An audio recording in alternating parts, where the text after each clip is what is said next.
श्रीगणेशाय नमः। अथ श्री सप्तश्लोकी दुर्गा। शिव उवाच देवी त्वं भक्तसुलभे सर्वकार्यविधायिनी कलौ हि कार्यसिद्ध्यर्थम् उपायं ब्रूहि यत्नतः। देव्युवाच शृणुदेव प्रवक्ष्यामि कलौ सर्वेष्टसाधनम् मया तवैव स्नेहेन अम्बास्तुतिः प्रकाश्यते। ॐ अस्य श्री दुर्गा सप्तश्लोकी स्तोत्रमन्त्रस्य नारायण ऋषिः अनुष्टुप् छन्दः श्री महाकाली महालक्ष्मी महासरस्वत्यो देवताः श्री दुर्गा प्रीत्यर्थं सप्तश्लोकी दुर्गा पाठे विनियोगः। ॐ ज्ञानिनामपि चेतांसि देवी भगवती हि सा बलादाकृष्य मोहाय महामाया प्रयच्छति। दुर्गे स्मृता हरसि भीतिमशेषजन्तोः स्वस्थैः स्मृता मतिमतीव शुभां ददासि।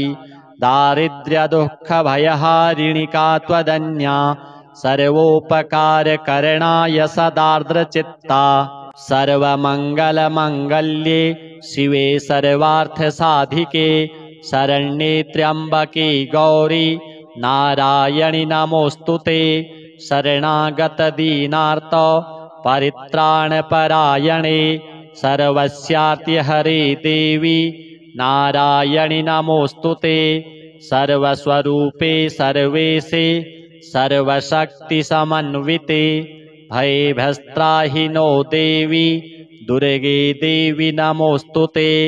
रोगानशेषानपहंसि तुष्टा रुष्टा तु कामान् सकलानभीष्टान्।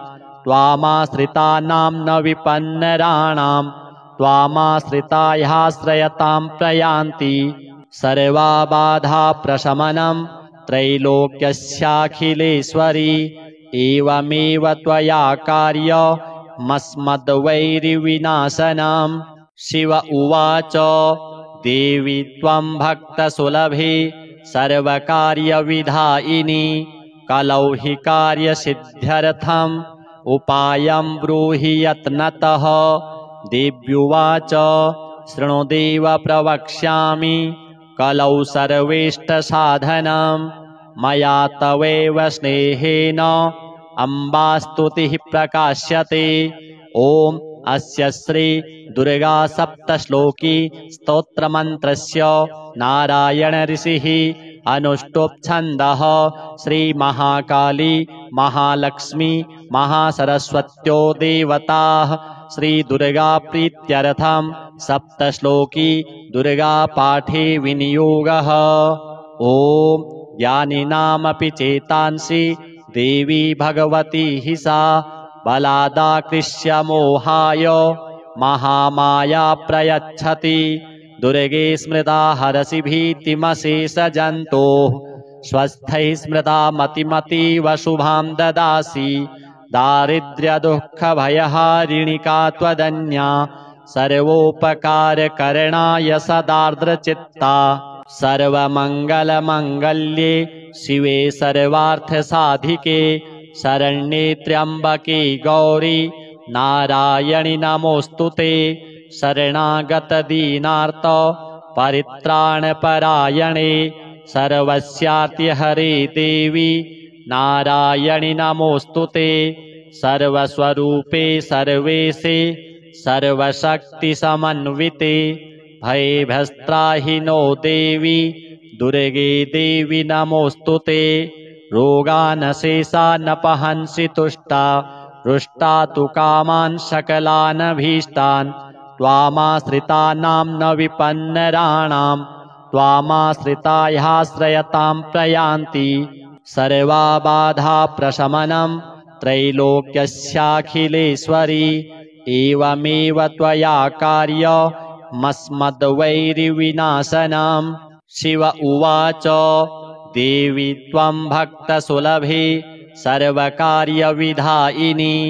कलौ हि कार्यसिद्ध्यर्थम् उपायं ब्रूहि यत्नतः। देव्युवाच शृणु देव प्रवक्ष्यामि कलौ सर्वेष्टसाधनं मया तवैव स्नेहेन अम्बास्तुतिः प्रकाश्यते। ॐ अस्य श्री दुर्गा सप्तश्लोकी स्तोत्रमन्त्रस्य नारायण ऋषिः अनुष्टुप् छन्दः श्रीमहाकाली महालक्ष्मी महासरस्वत्यो देवताः श्रीदुर्गा प्रीत्यर्थं सप्तश्लोकी दुर्गा पाठे विनियोगः। ॐ ज्ञानिनामपि चेतांसि देवी भगवती हि सा बलादाकृष्य मोहाय महामाया प्रयच्छति। दुर्गे स्मृता हरसि भीतिमशेषजन्तोः स्वस्थैः स्मृता मतिमतीव शुभां ददासि। दारिद्र्यदुःखभयहारिणिका त्वदन्या सर्वोपकारकरणाय सदार्द्रचित्ता। सर्वमङ्गलमङ्गल्ये शिवे सर्वार्थसाधिके शरण्ये त्र्यम्बके गौरी नारायणि नमोऽस्तुते। शरणागतदीनार्त परित्राणपरायणे सर्वस्यार्तिहरे देवी नारायणि नमोऽस्तुते। सर्वस्वरूपे सर्वेशे सर्वशक्तिसमन्विते भयभ्यस्त्राहि नो देवी दुर्गे देवी नमोऽस्तुते। रोगानशेषानपहंसि तुष्टा रुष्टा तु कामान् सकलानभीष्टान्।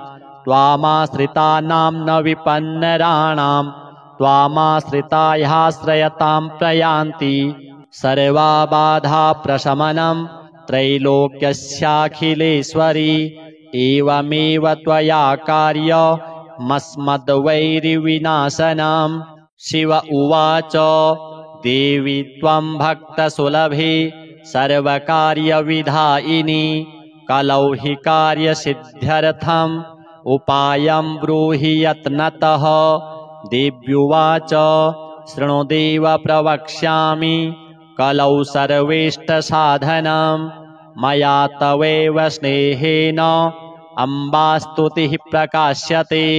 ॐ अस्य श्री दुर्गा सप्तश्लोकी स्तोत्रमन्त्रस्य नारायण ऋषिः अनुष्टुप् छन्दः श्रीमहाकाली महालक्ष्मी महासरस्वत्यो देवताः श्रीदुर्गा प्रीत्यर्थं सप्तश्लोकी दुर्गा पाठे विनियोगः।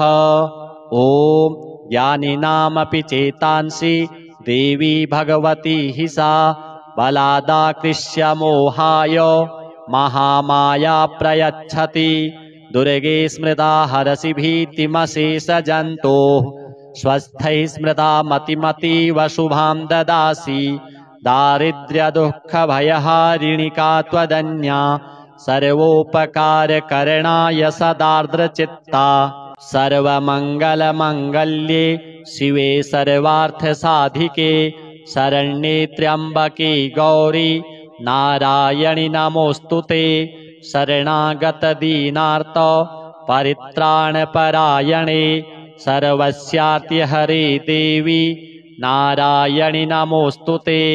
सर्वस्वरूपे सर्वेशे सर्वशक्तिसमन्विते भयभ्यस्त्राहि नो देवी दुर्गे देवी नमोऽस्तुते। रोगानशेषानपहंसि तुष्टा रुष्टा तु कामान् सकलानभीष्टान्। त्वामाश्रितानां न विपन्नराणां त्वामाश्रिता ह्याश्रयतां प्रयान्ति। सर्वा बाधा प्रशमनं त्रैलोक्यस्याखिलेश्वरी एवमेव त्वया कार्यमस्मद्वैरिविनाशनम्। शिव उवाच देवी त्वं भक्तसुलभे सर्वकार्यविधायिनी कलौ हि कार्यसिद्ध्यर्थम् उपायं ब्रूहि यत्नतः। देव्युवाच शृणु देव प्रवक्ष्यामि कलौ सर्वेष्टसाधनं मया तवैव स्नेहेन अम्बास्तुतिः प्रकाश्यते। ॐ अस्य श्री दुर्गा सप्तश्लोकी स्तोत्रमन्त्रस्य नारायण ऋषिः अनुष्टुप् श्रीमहाकाली महालक्ष्मी महासरस्वत्यो देवताः श्रीदुर्गाप्रीत्यर्थं सप्तश्लोकी दुर्गापाठे विनियोगः। ॐ ज्ञानिनामपि चेतांसि देवी भगवती हि सा बलादाकृष्य मोहाय महामाया प्रयच्छति। दुर्गे स्मृता हरसि भीतिमशेषजन्तोः स्वस्थैः स्मृता मतिमतीव शुभां ददासि। दारिद्र्यदुःखभयहारिणिका त्वदन्या सर्वोपकारकरणाय सदार्द्रचित्ता। सर्वमङ्गलमङ्गल्ये शिवे सर्वार्थसाधिके शरण्ये त्र्यम्बके गौरी नारायणि नमोऽस्तुते। शरणागतदीनार्त परित्राणपरायणे सर्वस्यार्तिहरे देवी नारायणि नमोऽस्तुते। सर्वस्वरूपे सर्वेशे सर्वशक्तिसमन्विते भयभ्यस्त्राहिनो देवी दुर्गे देवी नमोऽस्तुते। रोगानशेषानपहंसि तुष्टा रुष्टा तु कामान् सकलानभीष्टान्। त्वामाश्रितानां न विपन्नराणां त्वामाश्रितायाश्रयतां प्रयान्ति। सर्वा बाधा प्रशमनं त्रैलोक्यस्याखिलेश्वरी एवमेव त्वया कार्यमस्मद्वैरिविनाशनम्। शिव उवाच देवी त्वं भक्तसुलभे सर्वकार्यविधायिनी कलौ हि कार्यसिद्ध्यर्थम् उपायं ब्रूहि यत्नतः।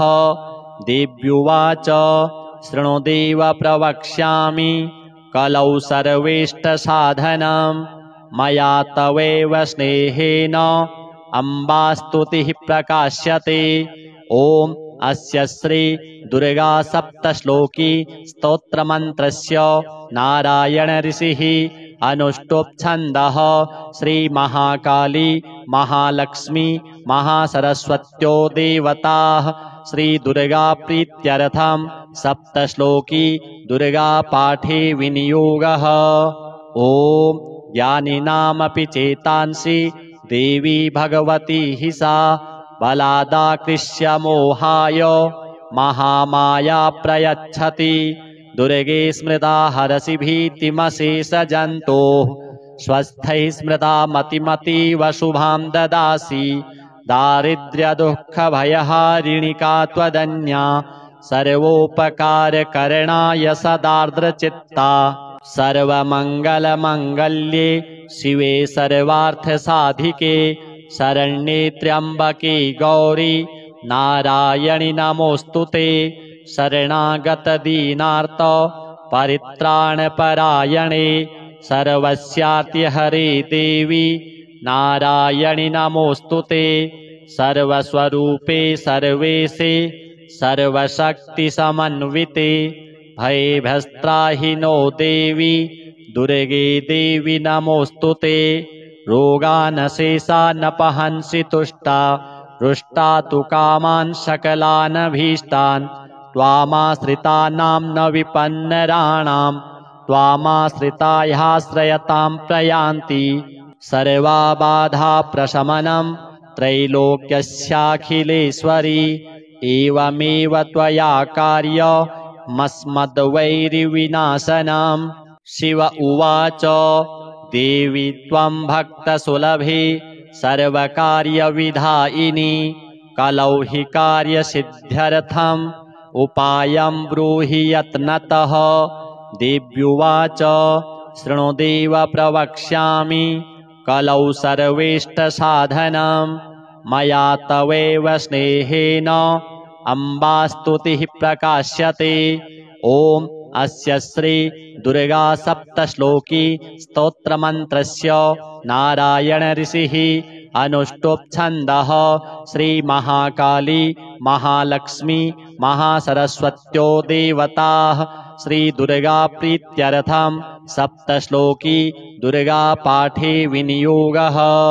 ॐ ज्ञानिनामपि चेतांसि देवी भगवती हि सा बलादाकृष्य मोहाय महामाया प्रयच्छति दुर्गे स्मृता हरसि भीतिमशेषजन्तोः स्वस्थैः स्मृता मतिमतीव शुभां ददासि दारिद्र्यदुःखभयहारिणिका त्वदन्या सर्वोपकारकरणाय सदार्द्रचित्ता सर्वमङ्गलमङ्गल्ये शिवे सर्वार्थसाधिके शरण्ये त्र्यम्बके गौरी नारायणि नमोऽस्तु ते शरणागतदीनार्त परित्राणपरायणे सर्वस्यार्तिहरे देवी नारायणि नमोऽस्तु ते सर्वस्वरूपे सर्वेशे सर्वशक्तिसमन्विते भयभ्यस्त्राहि नो देवी दुर्गे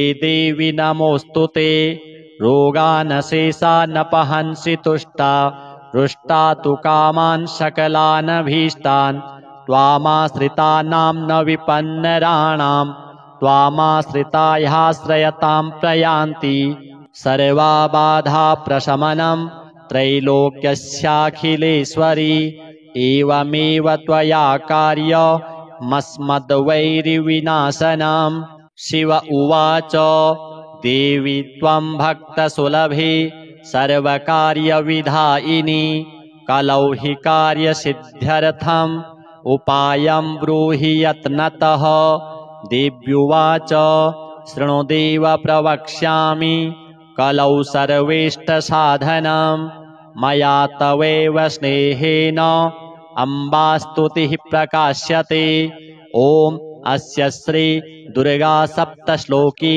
स्तोत्रमन्त्रस्य नारायण ऋषिः अनुष्टुप् छन्दः श्री महाकाली महालक्ष्मी महासरस्वत्यो देवताः श्री दुर्गा प्रीत्यर्थं सप्तश्लोकी दुर्गा पाठे विनियोगः ॐ ज्ञानिनामपि चेतांसि देवी भगवती हि सा बलादाकृष्य मोहाय महामाया प्रयच्छति दुर्गे स्मृता हरसि भीतिमशेषजन्तोः स्वस्थैः स्मृता मतिमतीव शुभां ददासि दारिद्र्यदुःखभयहारिणिका त्वदन्या सर्वोपकारकरणाय सदार्द्रचित्ता सर्वमङ्गलमङ्गल्ये शिवे सर्वार्थसाधिके शरण्ये त्र्यम्बके गौरी नारायणि नमोऽस्तु ते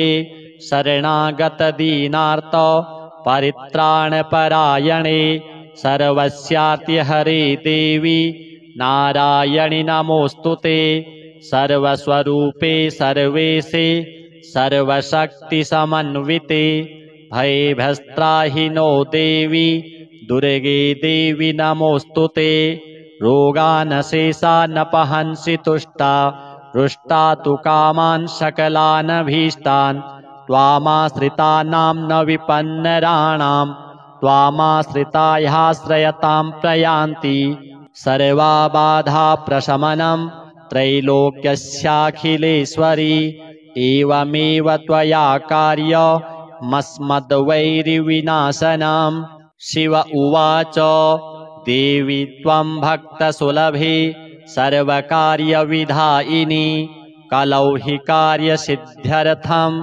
उपायं ब्रूहि यत्नतः देव्युवाच शृणु देव प्रवक्ष्यामि कलौ सर्वेष्टसाधनं मया तवैव स्नेहेन अम्बास्तुतिः प्रकाश्यते ॐ अस्य श्री दुर्गा सप्तश्लोकी स्तोत्रमन्त्रस्य नारायण ऋषिः अनुष्टुप् छन्दः श्री महाकाली महालक्ष्मी महासरस्वत्यो देवताः श्री दुर्गा प्रीत्यर्थं सप्तश्लोकी दुर्गा पाठे विनियोगः ॐ ज्ञानिनामपि चेतांसि देवी भगवती हि सा बलादाकृष्य मोहाय महामाया प्रयच्छति दुर्गे स्मृता हरसि भीतिमशेषजन्तोः स्वस्थैः स्मृता मतिमतीव शुभां ददासि दारिद्र्यदुःखभयहारिणिका त्वदन्या सर्वोपकारकरणाय सदार्द्रचित्ता सर्वमङ्गलमङ्गल्ये शिवे सर्वार्थसाधिके शरण्ये त्र्यम्बके गौरी नारायणि नमोऽस्तुते। शरणागतदीनार्त परित्राणपरायणे सर्वस्यार्तिहरे देवी नारायणि नमोऽस्तुते। सर्वस्वरूपे सर्वेशे सर्वशक्तिसमन्विते भयभ्यस्त्राहि नो देवी दुर्गे देवी नमोऽस्तुते। रोगानशेषानपहंसि तुष्टा रुष्टा तु कामान् सकलानभीष्टान् त्वामाश्रितानां न विपन्नराणां त्वामाश्रितायाश्रयतां प्रयान्ति। सर्वबाधाप्रशमनं त्रैलोक्यस्याखिलेश्वरी एवमेव त्वया कार्यमस्मद्वैरिविनाशनं। शिव उवाच देवी त्वं भक्तसुलभे सर्वकार्यविधायिनी कलौ हि कार्यसिद्ध्यर्थम् उपायं ब्रूहि यत्नतः। देव्युवाच शृणुदेव प्रवक्ष्यामि कलौ सर्वेष्टसाधनं मया तवैव स्नेहेन अम्बास्तुतिः प्रकाश्यते।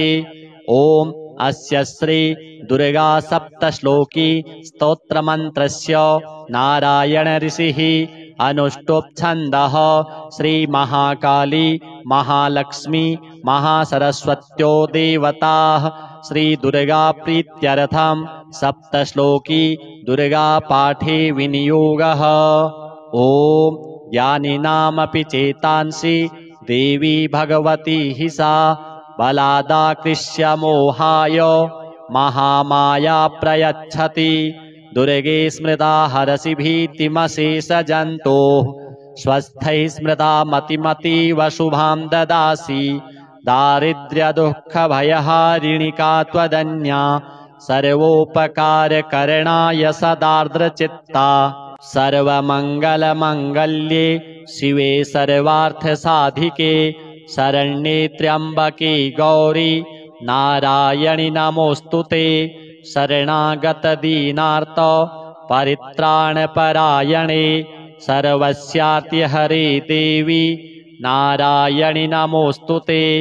सर्वस्वरूपे सर्वेशे सर्वशक्तिसमन्विते भयभ्यस्त्राहि नो देवी दुर्गे देवी नमोऽस्तुते। रोगानशेषानपहंसि तुष्टा रुष्टा तु कामान् सकलानभीष्टान् त्वामाश्रितानां न विपन्नराणां त्वामाश्रितायाश्रयतां प्रयान्ति। सर्वबाधाप्रशमनं त्रैलोक्यस्याखिलेश्वरी एवमेव त्वया कार्यमस्मद्वैरिविनाशनं। शिव उवाच देवी त्वं भक्तसुलभे सर्वकार्यविधायिनी कलौ हि कार्यसिद्ध्यर्थम् उपायं ब्रूहि यत्नतः। देव्युवाच शृणुदेव प्रवक्ष्यामि कलौ सर्वेष्टसाधनं मया तवैव स्नेहेन अम्बास्तुतिः प्रकाश्यते। ॐ अस्य श्री दुर्गा सप्तश्लोकी स्तोत्रमन्त्रस्य नारायण ऋषिः अनुष्टुप् छन्दः श्रीमहाकाली महालक्ष्मी महासरस्वत्यो देवताः श्रीदुर्गा प्रीत्यर्थं सप्तश्लोकी दुर्गा पाठे विनियोगः। ॐ ज्ञानिनामपि चेतांसि देवी भगवती हि सा बलादाकृष्य मोहाय महामाया प्रयच्छति। दुर्गे स्मृता हरसि भीतिमशेषजन्तोः स्वस्थैः स्मृता मतिमतीव शुभां ददासि। दारिद्र्यदुःखभयहारिणिका त्वदन्या सर्वोपकारकरणाय सदार्द्रचित्ता। सर्वमङ्गलमङ्गल्ये शिवे सर्वार्थसाधिके शरण्ये त्र्यम्बके गौरी नारायणि नमोऽस्तुते। शरणागतदीनार्त परित्राणपरायणे सर्वस्यार्तिहरे देवी नारायणि नमोऽस्तुते। सर्वस्वरूपे सर्वेशे सर्वशक्तिसमन्विते भयभ्यस्त्राहि नो देवी दुर्गे देवी नमोऽस्तुते रोगानशेषानपहंसि तुष्टा रुष्टा तु कामान् सकलानभीष्टान् त्वामाश्रितानां न विपन्नराणां त्वामाश्रितायाश्रयतां प्रयान्ति सर्वा बाधा प्रशमनं त्रैलोक्यस्याखिलेश्वरी एवमेव त्वया कार्यमस्मद्वैरिविनाशनम्